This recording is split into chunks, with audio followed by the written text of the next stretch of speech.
Welcome to Flesh and Pod, a flesh and blood podcast breaking down weekly news and notes from the tournament scene, community drama, game strategy, and more. And now, here are your hosts, Abby, Jordan, and Logan. Hello, and welcome to Flesh and Pod. My name is Abby, and I am your host. With me, as always, are Logan and Jordan. So, Logan, what did you do in Flesh and Blood this week? Not much. We went to 2 pro quests in St. Louis. Went 8-5 over the course of 2 events, so a little disappointing playing Starvo. And do we want to get into this now? Like, yeah, just do it now. Just rip the Band-Aid off. Yeah, sure. Okay. That's kind of the thing, right? So I had my first. I'd call it my first 2 real negative interactions in Flesh and Blood over the weekend. Oh, yikes. The first one was I was 2-0, I believe, playing in a Starvomir. Okay. Lost the dice roll, so everything's already kind of up shit creek at that point. Yeah, you lost the dice roll in the mirror. Good luck. Yep. And so my opponent plays a crippling crush, and I'm like, okay, I can't get crushed by this. And so I'm sitting there kind of calculating, and I'm like, okay, I can block 8 with only 1 card from hand, so let's do that. And I'll just take the 3, and then I'll just get the frostbite, and I'll be okay. And he's like, I bravoed. Like, you what? He's like, yeah, I bravoed. So it's dominate, it's 13. I'm like, I didn't hear you say any, like, well, I don't think that you actually said that you did it. He's like, yeah, I pushed Bravo forward and I revealed my hand. What? You didn't say anything, though. I don't know if I said anything. I just pushed it forward and revealed my hand. Okay. I don't think that's how that works. And I didn't call a judge. I let it go. Which is on me. That part's on me. I did it very passionately during the game and after the game. Say, ask him, will you please, for the remainder of this game, declare it so that I can actually hear it, so it's clear. And then, like, a turn later, 2 turns later, he did the same thing again. I'm like, can you say it? Like, please. That person went on to win the tournament. Yay! And then was also the head judge for the event the next day. And he did not factor into the issue directly the next day. So the next day, I'm 2-0 going into round 3. Get paired to Oldham. Okay, bad news bears. Sure. Oldham. When the dice will get shuffled up, deck check. 26 fucking years of playing Magic. Not 1 deck reg error. 26 years. Oh, no. Less than a year playing Flesh and Blood. Deck reg error.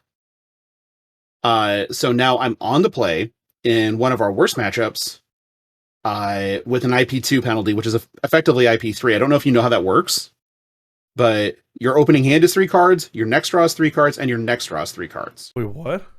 Right. I'm like, so it's basically an IP3? And they're like, well, yeah, it's your first 2 draws are also -1 card. That's what the 2 is. And I'm like, okay, I have no idea how that works because I've never been given a penalty. So cool. That seems like super wrong. They showed me the I'm sure actual it's rule. real, but It feels so intuitive. It did feel counterintuitive. Yeah. I went on to play the single best game of Flesh and Blood I've played in my life. Okay. And I managed the pitch stack to the point that I'd gone all the way through the deck, and the deck is now perfectly stacked.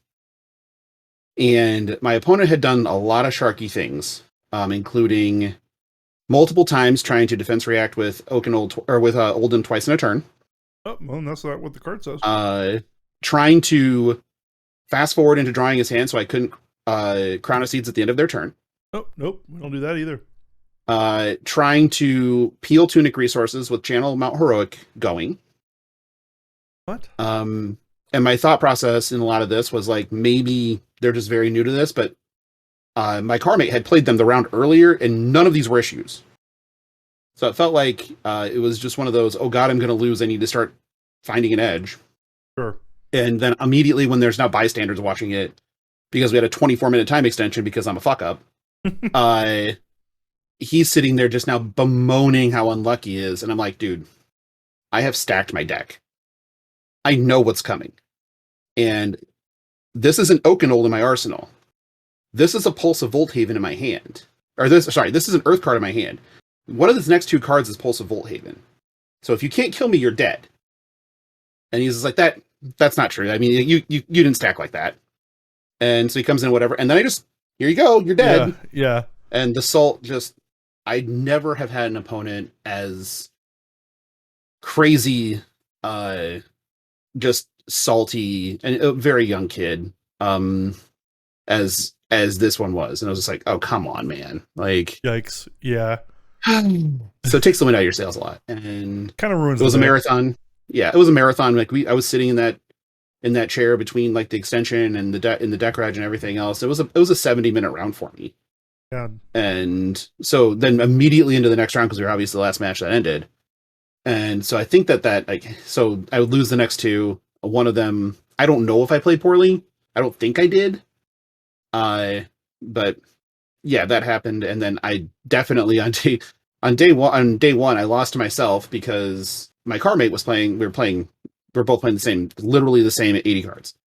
And he plays a matchup and he doesn't put in board in Heart of Ice against Briar, and manages to rip 2 Crippling Crushes back-to-back turns, or else he's going to die to Arcane because he can't prevent it because he doesn't have Heart. And then he's like, hey, you need to adjust your sideboard notes. And I'm like, I can remember that. 2 rounds later, I sit across from the guy, and I'm like, God, there's something I'm supposed to remember. No, it's not my notes. And just dead ass forget to put Heart in, and die with him at 1 life. And I'm like, fuck. If only there was a way this was preventable. Yeah. So then I immediately take out my sideboard notes and in giant capital letters write "Heart, you dumb fuck" in the Briar section, and just ugh. So I lost to myself 1.5 times on day one, and I don't think I lost to myself in the second event, but it's highly possible that I'm just not remembering because of just fatigue. I forgot how draining this can be. It's not we're not young chickens anymore either. No, I need proper nutrition and hydration. And before it was, I need Pilsners and maybe some like beef jerky, right? Yeah, like convention center food did it. You're like, oh, I had a soda 13 days ago. I'm fine, Right, like, and that's not how this works anymore. Yeah, so. I got drunk yesterday. I can go the whole day without eating, like, dead ass did that any number of times. Yeah, right. Now it's like, well, when is second lunch? Because when can I consume some calories so I'm not a fucking zombie? Yeah. So that was my weekend. I'm running it back. Yeah, it is and it isn't. I'm running it back in Kansas City this weekend. So if any listeners are in the Kansas City area, I'll be there at the Geekery on Saturday. So yeah, I did not sour me on playing the game at all, even though Starvo was a problem. I don't think Starvo's a problem. I think Starvo's the easiest deck to play with the biggest effect. And that's kind of the problem, but neither here nor there. Sure. So I'm just gonna run it back on Saturday, and it'll be fine, and I'll enjoy it. And hopefully there's some technology and some various counters that come from the Hive Mind community that are meaningful, and we'll move on. But yeah, it's an interesting weekend. I was glad I did it, and it was fun. Outside of, I'm still driving the stupid rental car because they sent the wrong parts for the engine for my car again. Oh God! Right, and then managed to clip a bird with the rental car at 70 miles an hour and shattered like the driver's side view mirror. So can't win for losing, man. That's what it is. Love that. Be luckier, I guess. I don't know. Right? I gotta work on that part, Have you tried running hot? I don't. Oh, Jesus. Shit. Okay. Yeah, that's unfortunate. Jordan, what'd you do? I also played a ProQuest on Saturday. We didn't have a doubleheader this weekend. Just the one in Indianapolis at Gamers Loot. I did a full write-up in our Flesh and Pod Discord for anybody that wants to go match by match. But I also played Stravo. I had a friend run into. So my friend Morgan, who I know Logan and Abby both know, is brand new to Flesh and Blood. Played his first sanctioned game of Flesh and Blood on Saturday at the ProQuest in Indianapolis. He also went 4-2. Good. Along with me, yeah, and he played Stravo. So that speaks to the decks. Like you said, it's the easiest thing you can be doing, and it's powerful. He had a negative experience with a couple of people, and not on his end. Like there are, like, I think we had this problem in Magic a little bit, where in-store competitive events can sometimes be this weird crossover between different players. You have competitive players, bases, they're like competitive players like us that are there, and hey, we're gonna play by the rules of this game, and like miss triggers at this level aren't okay, and like stuff like that.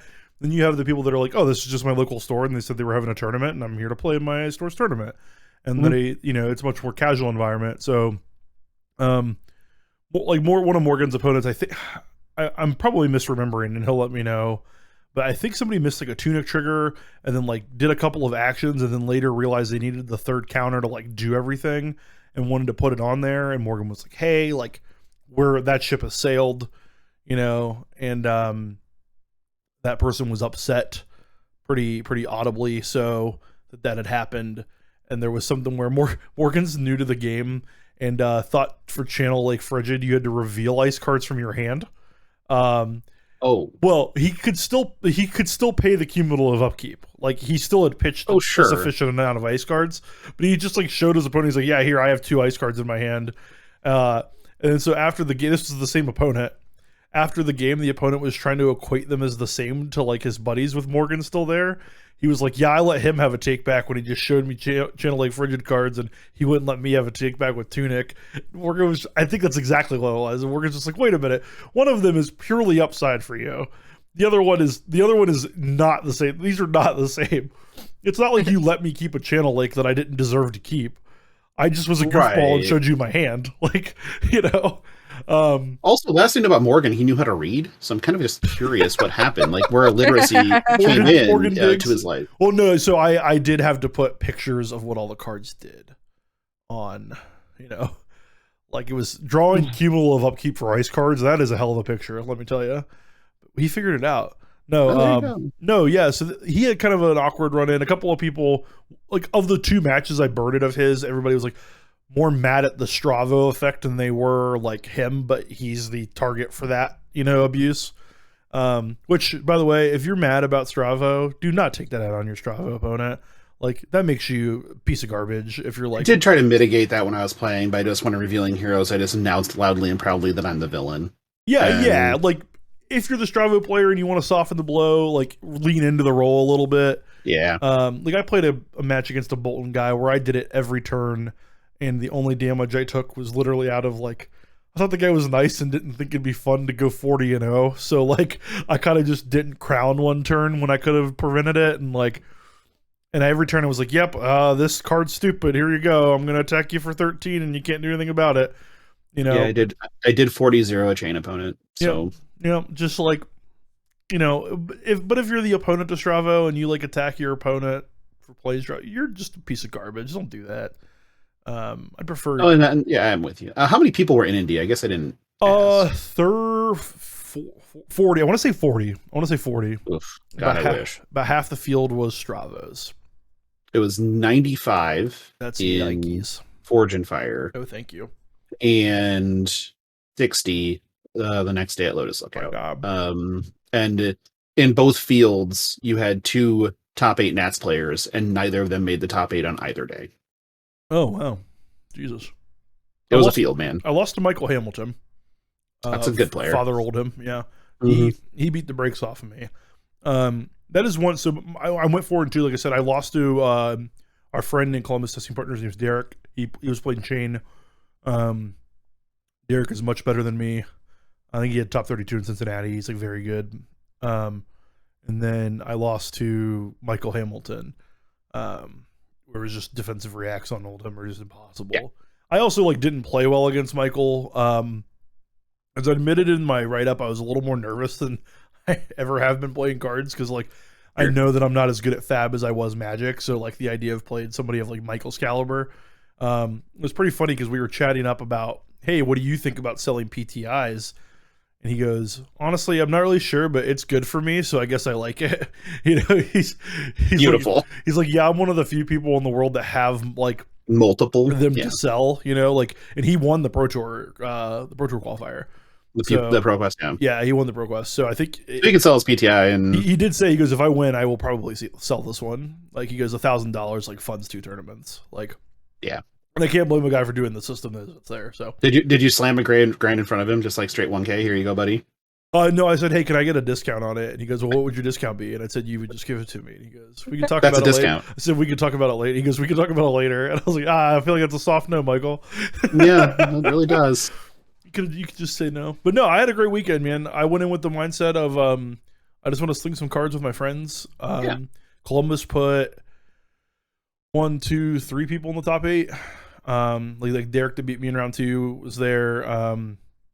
I say Columbus. There's like our Cincinnati and then our nearer to Dayton testing people that we loop into our testing was top 8'd.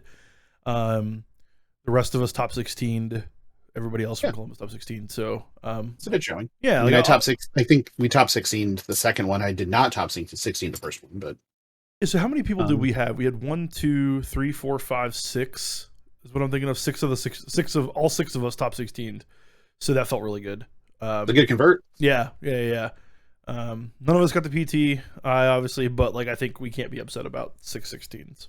Yeah. Best contingent in the room, anyway. I would say so. Yeah. Yeah. Ab, did you do any Flesh and Blood this week? I did. Well, kind of. It is not my season to play, so. Oh, because there's not blood. Have. Correct. Are you going to fly to Europe for the Blitz calling so that way you can actually shuffle your cards? Okay. I would. No. Jordan says no. No, but so we okay, if anybody remembers last week, Jordan and I were fighting because he was opening boxes without me. So when we finished the podcast last week, I finished opening the cases I have and I cracked the skull cap, so I cracked all 3 legendaries in Everfest. So that was quite exciting for me. You're up a legendary on me at this point. You don't have dual cap? I do not have dull cap. It's the only card I do not own. So you have the Fable though, right? I do. So you're up. I think you're ahead. I mean, like you have a legendary that I do not have. Oh, I'm plus a legendary. Okay, I see what you're saying. You're probably not plus total legendaries on me, but I can't be. We can't be. There's no way. We've opened what 3? Yeah, I mean, I own literally all of them outside of dull cap. So, and quite a few doubles and triples. Yeah, I had to buy a Crown of Seeds for this weekend that I was hoping would get here in time. I mean, I own multiple silver palms for God's sakes. Yeah, I own a ton of those. Apparently, somebody bought them up, so now they're $100. Oh, there you go. The gold foil silver bombs. Yep. Holy shit. Oh, you know what? Kind of my thought, yeah. I got it conflicted with Vexing Quill Hand, and I was like, man, I got to give one of those away if they're $100. God damn it. No. I was like, man, I'm gonna honor it, but shit. I did absolutely love some of the. I was watching the opens for the gold foils from the PTI, the ProQuest, because I was like, what are they gonna open? Like, what are they gonna put in there? So the first one I see is Mage Master boots. Yeah, I'm like, oh shit. Yeah. Like that hurts. And the next one I see is Snapdragons. I'm like, oh god, that's a baller one. That's gas and a half. And then there were quite a few other ones that were pretty interesting that I saw open, like some Null Runes, which are obviously those are very good. Anything that was alpha is probably pretty good. Probably gas, yeah. Generically. And then I think there was a few different of the Majestics that were also open, but so basically it looks like the ProQuest gold foils are not the legendaries. They are Majestic and lower. So we'll see how this comes out. I would love a Snapdragon. It's like, holy shit. Yeah. The Mage Master boots has to be like sub 100 even, you think? What's that? Would you spend $100 on a Mage Master boots if you were a gold foil person? Absolutely. Yeah, not even close. Yeah. You think that's the ceiling? 5 for the Mage Master boots? Yeah, I'd absolutely play 5. Yeah. You think that 5 is the ceiling? The floor. That's not the ceiling. Like, but if that's I think that's probably the floor on any gold foil. Yeah, absolutely. Really? Okay. Yeah. Okay. Because like I think that a Goliath gauntlet, which is not playable. Right. Sold for $5. Okay. Somebody snaps it Okay. for $5. Well, all right. So I think that's the floor. All right. I didn't know that. Interesting. Oh, I did. I did have to buy an Iron Rot Legs for the event because I couldn't stand staring at this dull, unexpressive Iron Rot Legs I had, and the cold foil that I ordered had not shown up, so I just bought another cold foil at the event. So, my God, I'm that guy now. I had to find I'm just one that out guy of now. somebody's bulk commons box. I guess Monarch. I didn't open any of that set. Yeah, like none. All right, so before we get, well, we're gonna talk about it next. But I have a question. Mhm. Is it Stravo or Starvo? Because I see it both ways and I don't know. So our one of our Kiwi friends that is a podcast listener, Twitter follower, and Discordian did a poll on Twitter, and Starvo was the winner. Starvo. So, Okay. Starvo. We actually have it both ways in the show notes, so I didn't know. Because this comes from directly from New Zealand at this point. Has to be the correct nomenclature. Oh, is Melody's poll the I am treating Melody's poll as gospel. Okay. Gotcha. Okay. So yes, right. Melody is just correct, and it's Starvo. All right, so let's talk about him. I don't know. We don't talk about Starvo. Talk about no. Fuck. 20% of Philly, eh? Yeah. So a couple of things with Starvo here. The mirrors are dice rolls, which is kind of just annoying. There are patterns that reward tight and good play, like I talked about earlier. When you're in a game that you're going to see your entire deck, managing your pitch stack, you can just kind of guarantee victory by as long as you don't die, you're going to have it every turn. And otherwise, it never feels like you're going to lose a game with it, until you do. But it never feels like you're getting blown out. There are times where you need to play more efficiently. The mirror is difficult. And obviously Prism, Oldham are not your friends. Well, specifically, Oro Prism is not your friend. Chain can beat you. But you feel like you're blanking almost every other deck outside of those. Never played a Kano, I guess. Thoughts and prayers. But it feels problematic. But that also could be because there hasn't been enough time for somebody to find the thing that just beats it. Oldham's the closest I can think of. And I think that we need time with it. I think the most problematic card is it's between Crown of Seeds and Oakenold. It's one of those two.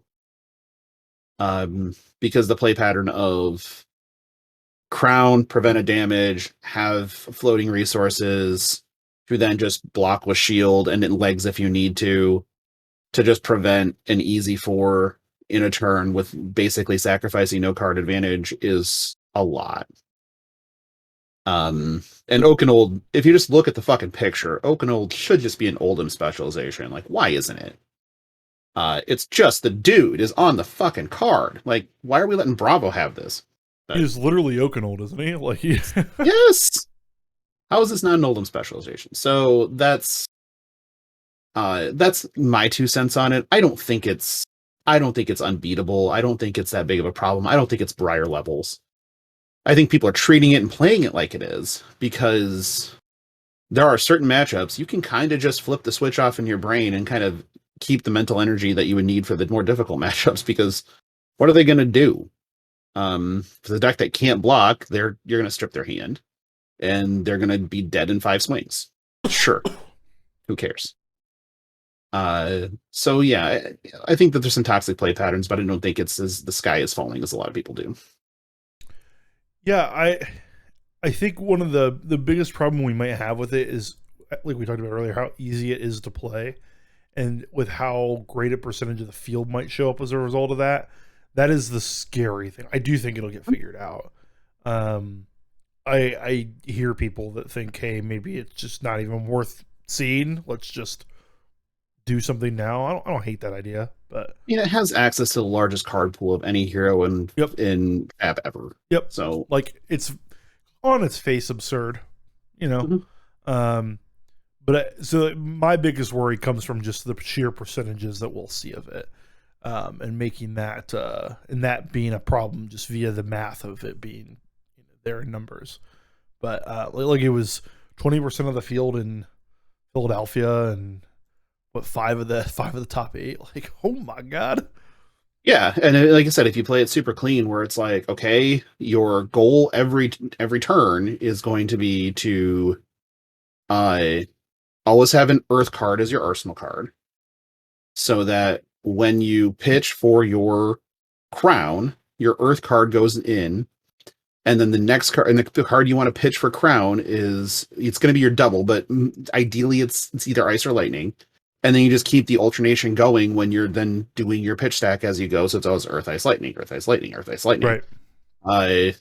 And then the pulses. Fuck. Like sometimes you just get a 2-card Bravo. Yeah, so the pulses actually are where I became an idiot, because you feel like you want to hold on to it, but you don't. You do not. You want to get it all out of your hand, play your whole hand within the turn cycle. Yeah, you just want to ship them. And the only one that like I'm pretty okay just like holding on to a good hand and not shipping is Candlehold, because if you can play out your good hand and then Candlehold back 2 cards to have another setup, like that's pretty good. Or if you just have a hand that allows you to Oakenold, Volt Haven, Frost Hammer for 8, and then Arsenal a card, also good enough. Did that a couple of times. Yeah, it feels good. Yeah. Because another Morgan McCarl news story. Because he can't read. You're right. Didn't know that it applied to the next attack. So he tried to do it in combat, but it was fine because he still had the Dream Hammer. He got to do a thing, then hammer. So he's just like, yeah, I didn't know that it was the next thing, and then I didn't know the Winter's Wail was an elemental, but when I attacked, my opponent was like, yeah, take 8. Like 2/3 of the time that I reveal that I crown something away and I draw a card, I just loud and proud announce, never punished. Yeah, just easy clap. Yeah, fine, whatever. I mean, here's a 9 evergreen. I've said 2 like silly Morgan stories. He played very well in his last round against his ninja opponent that like got a little salty saurus about it.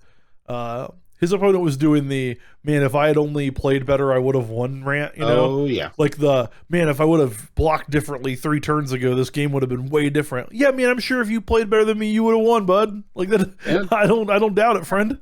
Sure. Yeah, it's like what did Pat Sullivan used to say when people would reveal their hands at the end of Magic, and when they're like, "Oh, I guess I lose. Look at my hand." Yeah, man, if there was something good in there, I assume you would have played it. You would have played it. Yeah, like I don't need to see it. I know it's full of shit. You didn't play anything. Yeah, and if the Browns were the Ravens, they'd have a Super Bowl. Hey, whoa, what? Whoa, am I wrong? Whoa, we don't do that here. I mean, am I wrong? Not wrong. You're not wrong. Thank you. Thank you. You have 2 Super Bowls in 30 years with the best quarterbacks in the history of the league. You've underperformed.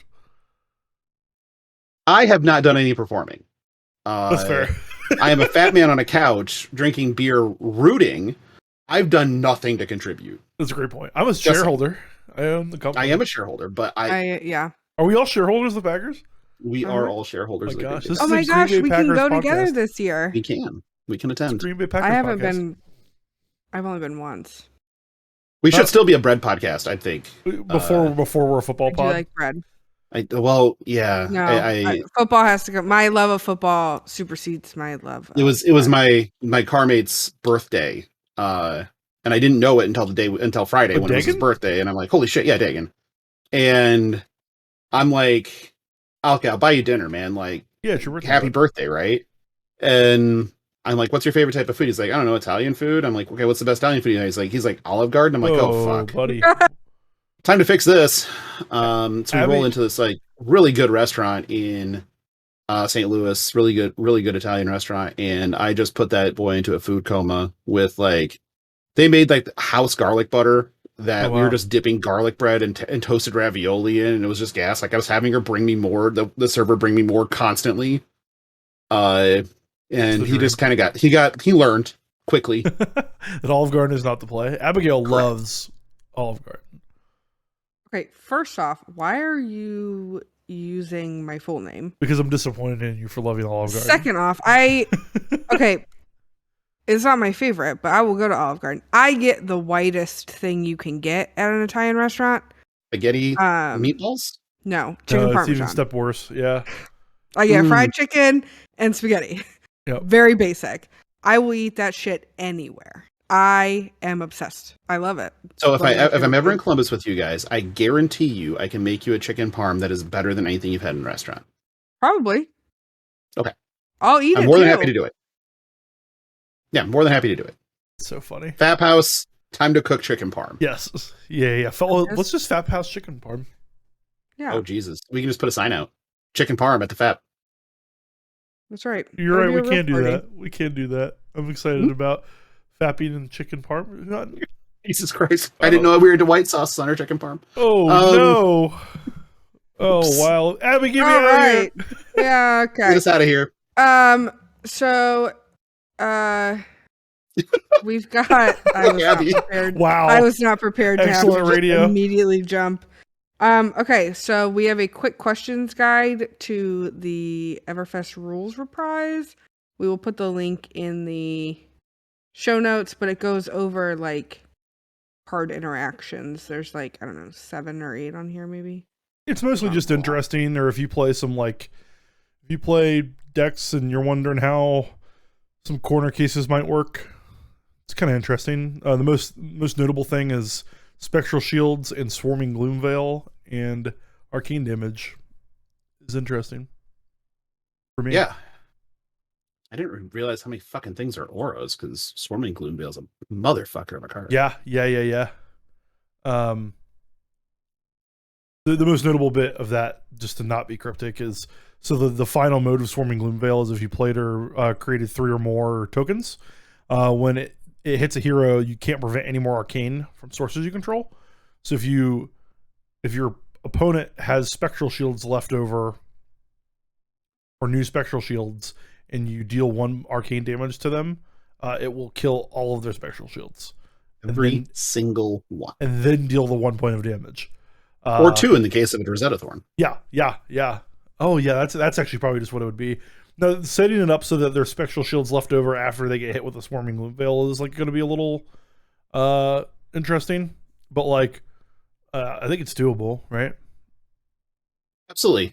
Because they can make, so you can get an Embodiment of Earth, an Embodiment of Lightning, and a Grasp of the Arknight token, and that's 3 auras. So if they get hit, they can prevent the one, but if you find a way to get hit, to make the Gloomveil hit, it'll destroy the rest of them. I don't know how exactly that would work out with a bunch of auras, but you would need the Gloomveil to already have. You would need some way to clear the auras before the Gloomveil. I don't know how you would do it, but it is an interesting interaction. Oh, so let me just read the thing from the scenario they put out there real quick. Tyler has created 3 auras, hit with Swarming Gloomveil, Jesus, and controls a single rune chant token, while Perry controls 3 spectral shields. Tyler plays an attack action card targeting Perry, and Tyler's rune chant tokens triggers and resolves to deal 1 arcane damage to Perry. Okay, so okay. All right. The only way I can think of this works is that if they play, like, card interaction wise, if they played Prismatic Shield after getting hit by Swarming Gloomveil, which, I mean, if you want to line up on punt on 3rd down, the CFL is hiring. Yeah, that seems silly. But yeah, that is the scenario, right? Like, right. So I mean, it is a thing that could come up in your games. Like if they pass to you and you still have if you pass when you still have an action point and they make it to be greedy or whatever, and I could definitely see it happening. Just more corner case than I thought, but I think it's an interesting interaction all the same. And there's a bunch of those fun things like that in this. Yeah, like very cornery. pretty intuitive once you think about it, but like, you know, how does E-Strike work with fractal replication and like all this? That one's just fun. Yeah. Like that one it's as good as you want it to be. Like the peak scenario, that's what you get. That is living some dream, is yeah, what that is. Yeah. But worth checking out for sure. Davis. And then Bueller. so the SCG Con in Dallas will have a battle hardened event. Is that April's? Yes. Yep. Okay. Yep. Mm-hmm. We got the best couldn't one, remember. it sounds like, in Indianapolis. Yep. For sure. Um, For sure.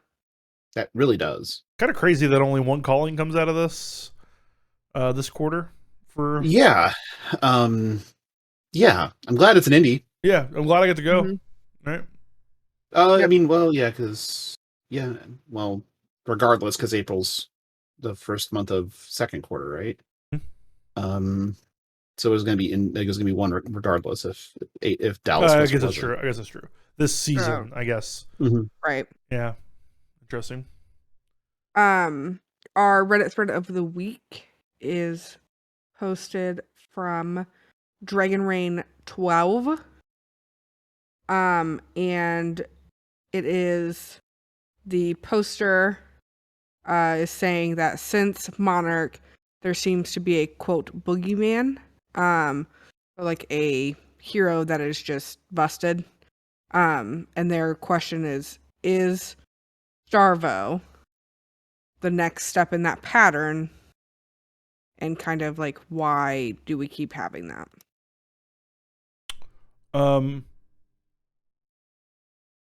I think we've talked a lot about what we think the answer to that question itself is. My gripe with this thread is that like people do all right. I'm mad about this. people jump through a lot of loops to defend things that aren't great about a lot of things that they like in life, right? Whether it's politicians or whether it's movies or whether it's like athletes or games like Flesh and Blood. People jump through a lot of hoops to like defend things that suck about those things. It is completely normal to say that Flesh and Blood is the best game that in the best system that I think I have played since I started playing Magic, probably. That it is the most fun I've been having with the game. That it has enormous collectability and great systems and great play. And also has some pretty terrible design decisions. Like, these are two things that you can hold in your mind at the same time. And you can disagree with that too, and that's totally normal as well to say, actually, I think all the design's dope. I mean, I think you're wrong, but like you're also allowed to think I'm wrong, right? Like that's a living. What's weird about these threads though is they turn into these big hoop jumping things to defend their position that Flesh and Blood is super well designed. Like the top rated post says that remember that Starvo came out of nowhere in this tournament. That is bananas to me. That's not true at all. That's not true at all, friend. Like, no. I'm sure that everyone who wasn't playing Stravo didn't take the power output serious and didn't just know how prevalent it would be. It was 20% of the tournament, so like that's a massive failure. But also, like, I think a lot of people read the card and went, "What the hell? This is really strong." Even if you're not going to do the triggered ability, which I think everybody thought the triggered ability would not be as prevalent. Would be hard. Right. Would be hard. Difficult to pull off. But we all said, you get so many cards. It's the best Guardian deck. Like, I think everyone said, you're either going to play this Control and forget Oldhim, or you're going to play this the mid-rangey strategy and forget Old Bravo. Like, we all were talking about that. And then, yeah, what happened was it was the best case of both of those scenarios, right? The triggered ability is easy to pull off and you get to do it all. So by that regard, it's taken by storm, but the card itself it was very obvious that this was the deck to play on week 0. I think everybody kind of saw it that way. Some of the replies to this were like, absolutely agreed. Too early to draw conclusions about its power level. What do you mean? What do you mean? Like, whether or not the meta can adjust and defeat this is one thing, and that is a question that remains to be seen, but it is not too early to draw conclusions about its power level, right? Yeah. This is not the same as... some people are saying this is not the same problem as Chain or Briar. I would agree in that Briar was less offensive on its face. No one looked at Briar and thought, yeah, making this... I mean, we now know that making a bunch of the embodiment of Earth tokens and being able to play like, you know, the red line Briar was offensive, but on its face, I think just pound for pound, if you had to pick one out of like a vacuum, which one you think would be more powerful, you'd probably pick this new Bravo. And maybe I'm wrong about that, but I mean, the fact that it's close is still a testament, I think, to the point I'm making. Yeah, I think it's more comparable to Chain than Briar for one. That's fair. Because both have Go Again built onto the fucking card. Yeah, like a free thing. Yeah, not okay. Chain might be more offensive because it's like a free action. You know, like yeah. It's supposed to have a downside, but it really means you draw more cards. The thing that kind of gets me with the Briar conversation is that Briar's problem resonates from omitting the term elemental from the card. If you change it to elemental source of damage and elemental non-attacks, you're fine. Briar's never a problem. But they didn't. Right. The other two heroes rely on elements from Tails, rely on elements to do their thing. And so for some fucking reason, Briar doesn't. It doesn't make any sense. And I talked to a lot of people when Tails was out, just because a lot of people's opinions on it were very all over the place. But the people that I respected their opinions always had the same opinion across the board, that the best card in Tales of Aria is Crown of Seeds, and they're 1/4 inch away from making a mistake and busting that card in half. And here we are. You now just get to filter your hand to look for what you need to have this ability go off. It didn't take much, did it? To just take something that looks a little innocuous, preventing a damage, turning your arsenal card into a card in hand, pitching resource. It didn't take much to make that into a real thing, because that extra resource, those extra resources, now you pitch a blue, right? Oh, you're wasting 2 resources. Nah, I'm not. I've got this shield. I got these legs. I got other shit. Like, these resources aren't wasted. And that's part of the issue. There are ways to gain the consistency that was kind of lost, all because this hero deadass has access to all the fucking cards. Yeah. And so you're like, it just turns into a busted proposition because they have these other things that existed prior that now, while we're okay and sometimes kind of good and did a little bit of a thing, are now the cornerstones of making this happen. This giant splashy ability that if you stripped any of the modes of that reveal, the card would still be good. The hero would still be good. If you stripped the +2, the Dominate, or the Go Again. Yep. And just had 2 of those things, +2 and Dominate. It's still good. You'd still do it. Yep. But maybe you don't play Hammer now. If it was +2 and Go Again, people could still block it. You know, you're not getting Okanolded for 2 fucking cards. Yeah, that's still nuts too. Right. If it was Dominate, Go Again, you could still block it a little bit easier. Sure. Yeah, because +2 is 2/3 a card. Like, yeah. And so all 3 of those really play into the with my powers combined bullshit and make it so that, again, reading the card explains the card. It has a lot busted. And then there are ancillary pieces, like I said, talked about Okanold, talked about Crown, talked about Shield, that make this into, I wouldn't call it toxic, but I would call it, I think that the design was set that this isn't going to happen every turn.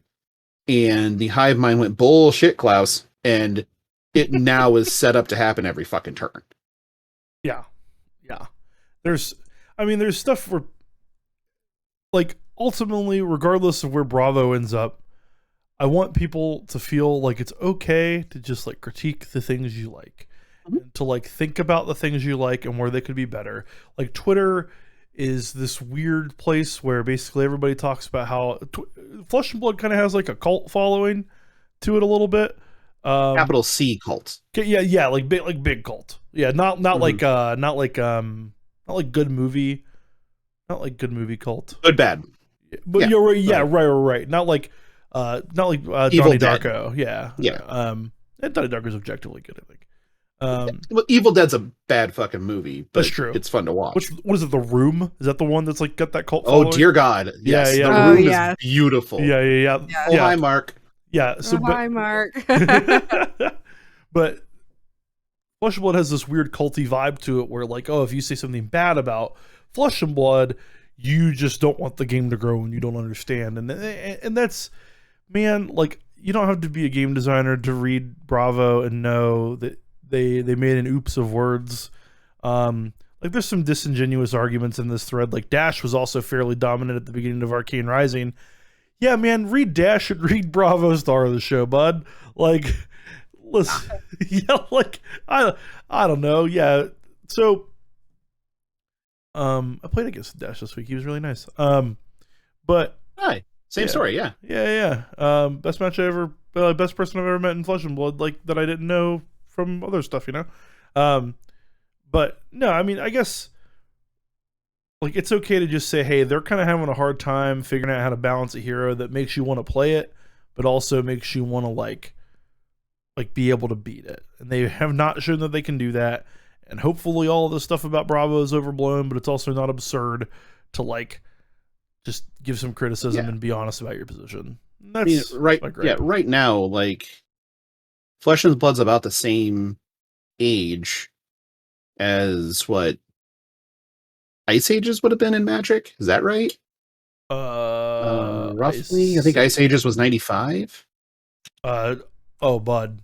Oh, wait. I googled Ice Age release date, and the Magic set was not what came up. It was the Ice Age the movie. It was the movie. Yeah, June 1995. Oh, cute. Yeah. So it was 2002, and I was like, yeah, it's a lot younger than you think, but 95. It was a very good movie. So I would like to point out that at the same time that Bravo Star of the Show has been printed in Flesh and Blood, Necropotence was printed in Magic.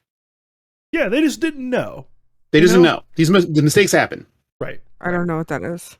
Okay, we're going to explain Necropotence really quick for Abby, because this is reading card. We're going to play Reading the Card Explains the Card. Okay? Are you ready, Ab? I'm ready. It is a 3-mana enchantment. Okay. Skip your draw phase. Okay. If you discard a card from your hand, remove that card from the game. Okay. 0. No mana. Pay 1 life to set aside the top card of your library. At the beginning of your next discard phase, put that card into your hand. So if you pay 10 life, you draw 10. Insane. Oh, okay. So to be fair, for your Flesh and Blood equivalent, it's 2 life, but still insane. Yeah, just dumb as shit. They didn't know what they were doing. They just had no idea. No. And like, people told them, and that's good, right? Like, now the one thing people like, this is dumb, you shouldn't do this. Like, don't print shit like this anymore. Yeah, and then they took a few years off, and then Urza Saga happened. It was good in Vintage for so long. Like it's played in Vintage. Right. You know, like the thing that Flesh and Blood has that Magic didn't have is Magic.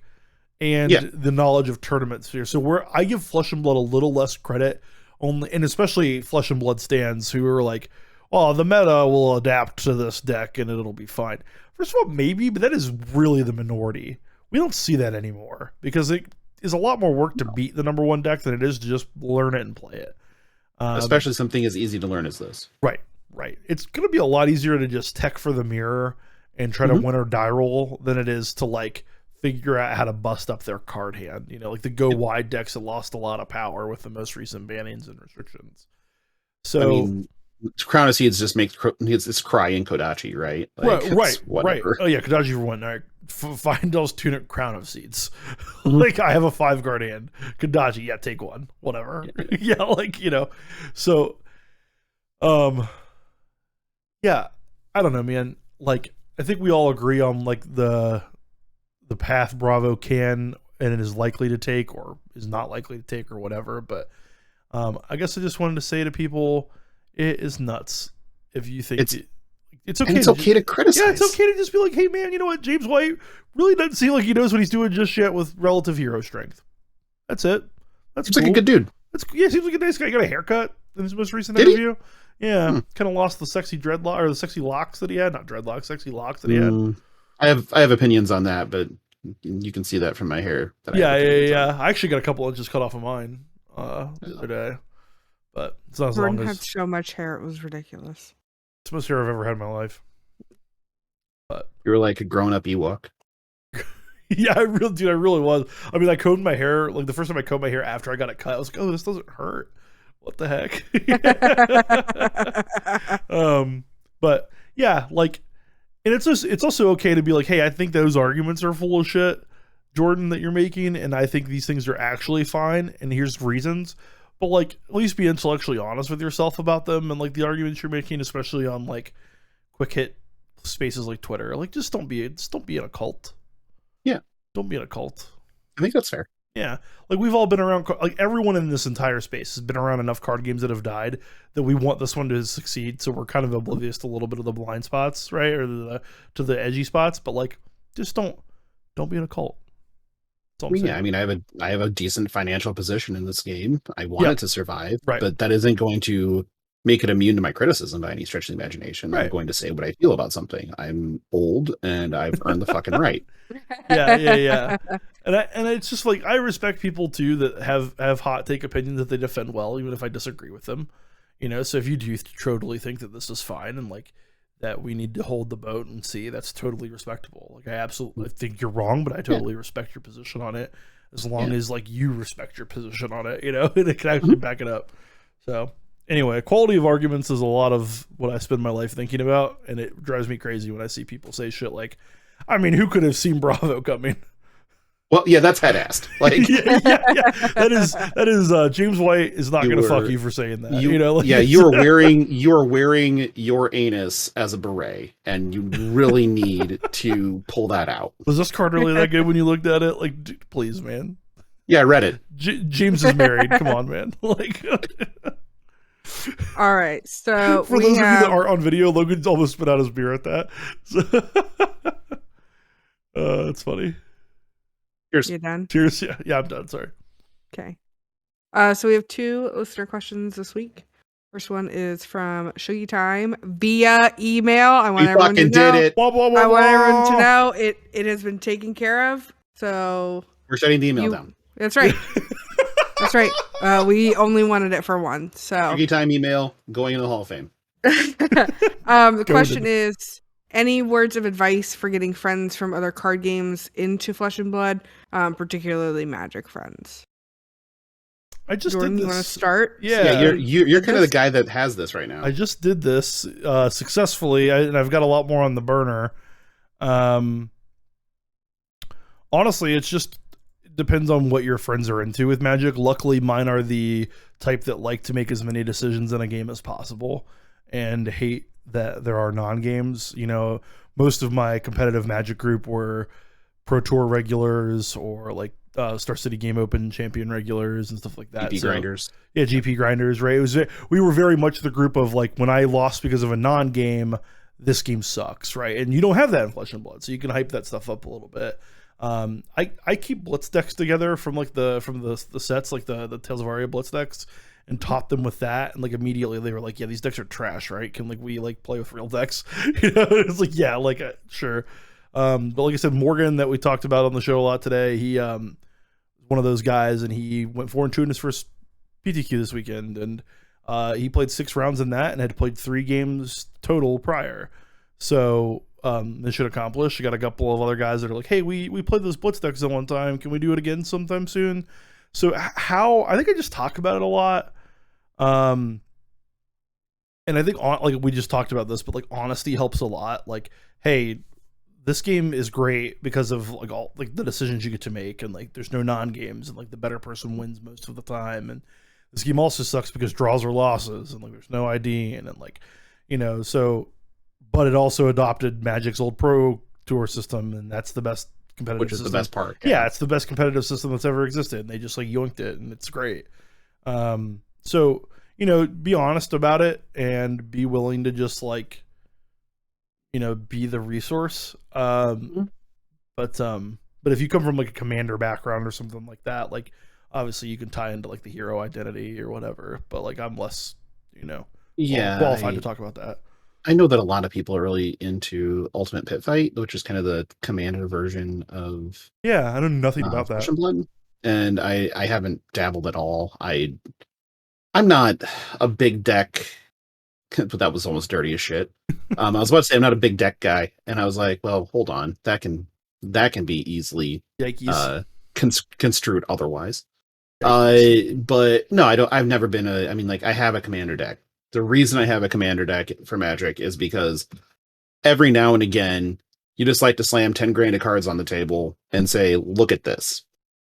How annoying are your Rule Zero conversations? I don't have them. Okay, that's fair. Yeah. Like, you think? No. For Flush and Blood people that don't know, I think Rule Zero and Commanders, you're supposed to like talk about expectations before like your multiplayer matches. Just be like, "Hey, my deck is very powerful and wins on turn one." And my deck is $10. And in most instances, I firmly believe in the concept of informed consent, but in Commander, I'm off it. I just like so, I'm going to play this. It's like what would you call your deck? 9.5 to 10. Okay, can we have some conversations about your cards? No. I'm going to play Chains of Mephistopheles. You're not going to like it. Do you have to get the flowchart out? I have the perfect fit that has the flowchart printed on it. Oh, that's cool. That's cool. Yep. That's cool.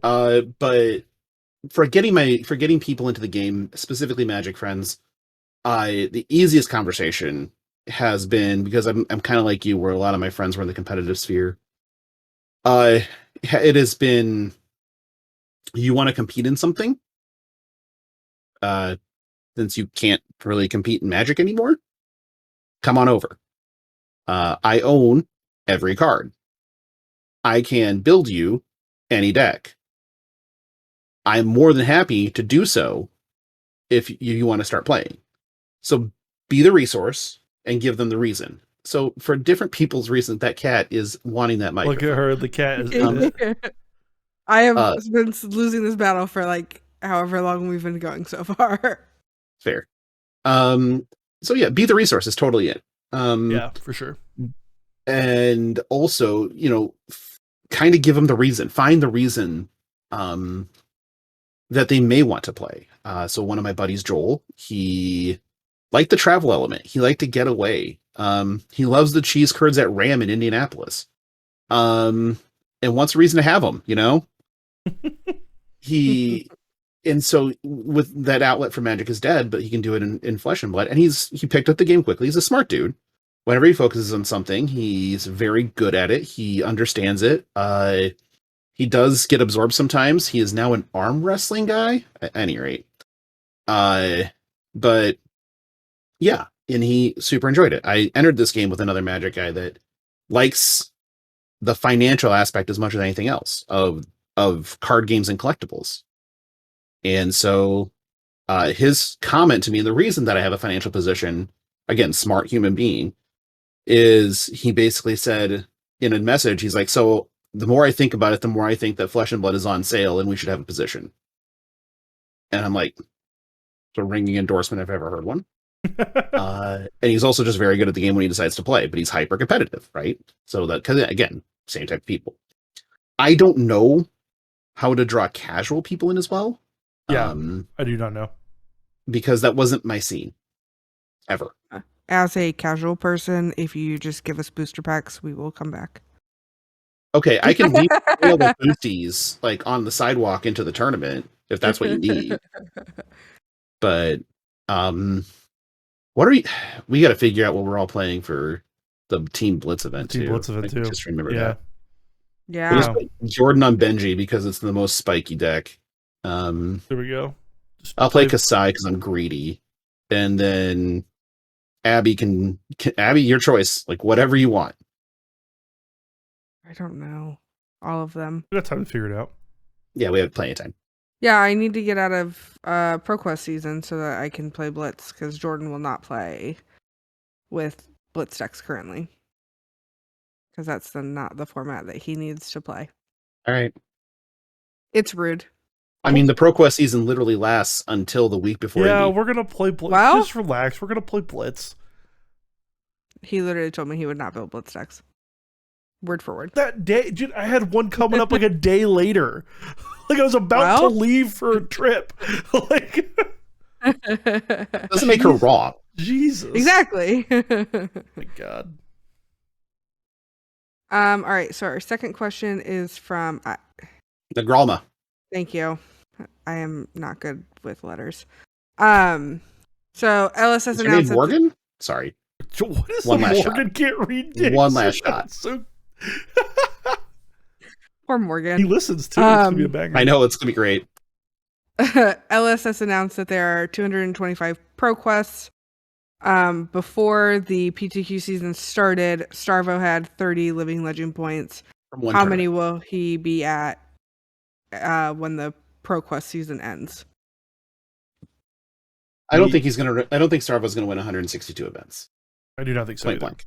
No. That's a lot. That Do is I a lot. think Starbuck can win 100? Half? That's a maybe. The What biggest, is he at currently? It hasn't updated. It's at 30 still. Yeah, Okay. yeah. From what I know, he's won at least one over the weekend, but there's tons. So, I've seen, I think, 4 from just what I've seen 4 Starvo victories. okay. I know of 1 in Minneapolis, 1 in St. Louis, 1 in New Jersey, and I thought there was 1 other. Did the Brisbane one? Brisbane, I think, was Prism. Okay. But yeah, so I think there's 4 that I know of offhand. And that's a lot. I obviously don't know what every ProQuest result was. There's way more than 4 ProQuests. So Right. Yeah, like Oldham I think won 100. I think 100's the ceiling. Yeah, and that would be offensive, right? Yes, it would. Yeah, that would be offensive. Yeah, it's not 160. 162 would just be okay. Right. And the best part is we'd have to wait until June to get him actually going. Yeah. Because it doesn't go until the next set, right? So no matter what, he's Pro Tour. there would be Pro Tour Starvo. Yeah. Now it's possible the Pro Tour puts him over. But I also could see sure. like pros leaning away from high roll decks. I honestly think that it's possible that the PTQ season coupled with the ProQuest coupled with the calling along with Battle Hardened, because Indy's going to have a lot of points, a lot of living legend points at stake. You could see 2 heroes retired. You really could. I mean, potentially 3, but you could definitely see 2. Huh. And then we get the retirement conversation. We can do an entire podcast on retirement, how my 401k isn't big enough, however, Chain got to retire early. So, but yeah. The hold up as to whether we will see a lot of Bravo going forward. I think the deck is really expensive now. Like the equipment is like $800. It's like $1,000 equipment setup. Yeah, and then the deck is draft.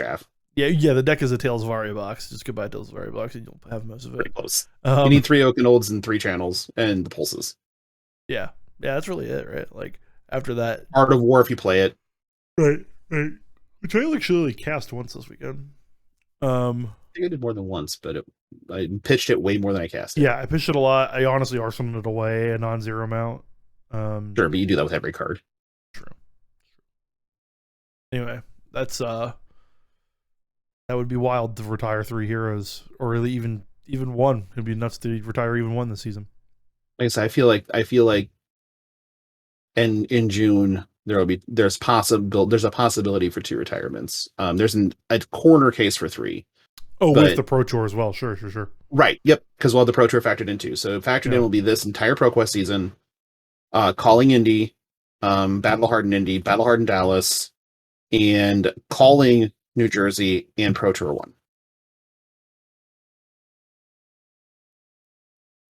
And then I think the Euro calling as well, but those are blitz, so those really wouldn't do anything. No, because they're a different table. Right. And so really you have a calling, 2 Battle Hardens, and a Pro Tour and a ProQuest season. But you look at where Chain and Briar are, they're halfway there. And they're both still playable in this meta. They're both probably 2 of the top 5 decks. So here we go. We could see it. Yeah. Fascinating. I'm sure you look enthralled. Yeah, That's I'm all I sure can you say. found it fascinating, Abby. I am enthralled. Fascinating? Okay, I'm done. Yep. Nope. Nope. Don't like Nope. that. Nope. Boo. We're All gonna right, strike let's that talk. from the record. Okay. Let's talk about something I do like, which is giving stuff away. Love giving shit I away. like it better when it's So- Logan shit, to be honest. Well, obviously, Agreed. but I Um, still can't believe that dead ass made it to Australia for $1.30. That's still nuts to me. Yeah. Like, fuck, man. Like, did you see that? How he responded on Discord where he's like, I can't send mail to the house next to me for $1.30. Right. Oh but my it can God, cross 3 oceans. Like, yeah, that's wild. $1.30. Did it. All right, so we are still giving away the Vexing Quillhand Cold Foil. It is on Twitter. So you have to like and retweet. We have fucking entries. yeah, we've got like 50 people entered. We went from 6 Twitter followers to like 70. Yay! yay. So we will be announcing the winner on next week's show. So if you have not done so, do that before the 27th. We're also going to be giving away the seat for the Realm 5K. We'll have more info on that next week's episode. So keep your eyes posted for that information. I think we did decide it would be Discord, right? It's just a matter of the details for believe Discord. so. Yeah. Yeah. We'll just have Yes. to iron that out. Yeah. And That's the weekend after Indianapolis for anybody that uses It their is a dates as a marker. 5K skirmish, if I'm recalling correctly. So that store was also approved for a skirmish. I'm not 100% sure that that is going to be their skirmish weekend. That would make sense to me, but I need to clarify that with the owner. But regardless, I'll have a lot more details next week on. Yeah, it's already insane. Yeah, That like it's a 5K. So I would not be shocked if people decided to travel specifically for it from destinations, from areas that are not close. then again, if you win, you just buy the city of Mansfield. That's right. Like you get a house Here's the thing. in Mansfield. You're with the not money. from there, so you can't say it. He's married I to have somebody to spend from there. holidays But there. it's okay, but it's different. I have to spend holidays I lived it Yeah, well, that's not. My parents didn't abuse me. I for don't know. 22 years. Alright, I lived well, it. I'm they- just saying. How hard is it to fly into the city of Mansfield? Oh, You dude. can't. You You can jump fly out into somewhere over Cleveland Cleveland. and hope the air takes you. Yeah. Is You there can fly into Cleveland or Columbus. is there a and then helipad? drive. No. I don't No? think Is There there a- is. Does the hospital have a helipad? I don't think so. There is a. I mean, the hospital might. I don't know. There is a reserves Air Force base, but I don't think you can fly into there. I mean, You can try. Or you could just like jump out of a plane in the Mansfield area. That's probably your best bet. I'm not going to DB Cooper into fucking Mansfield. You Like, could. I just watched a documentary about DB Cooper. it's interesting, isn't it? It's fascinating. Okay. Fascinating. Nope. We're not. Nope. We don't have time We're for not that. a DB Cooper podcast. No. If we So just talked DB about bread and DB Cooper, we would be the #1 rated Flesh and Blood podcast. Just saying. It's definitely true. But we don't. So anyway, we will leave the Mansfield slander to me. And Okay. I have to We'll spend talk about my holidays it there. I next get to week. insult it. oh my God, can you not interrupt me, please?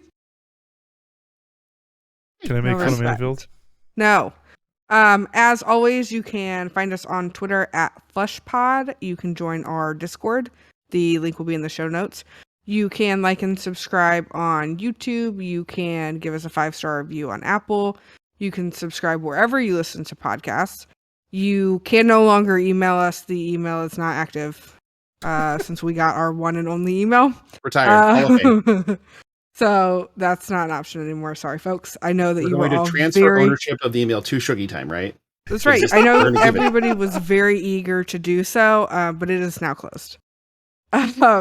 You can find me on Twitter at AbbyD83. I tweet sometimes, so you can look out for those. Logan, what's your Twitter?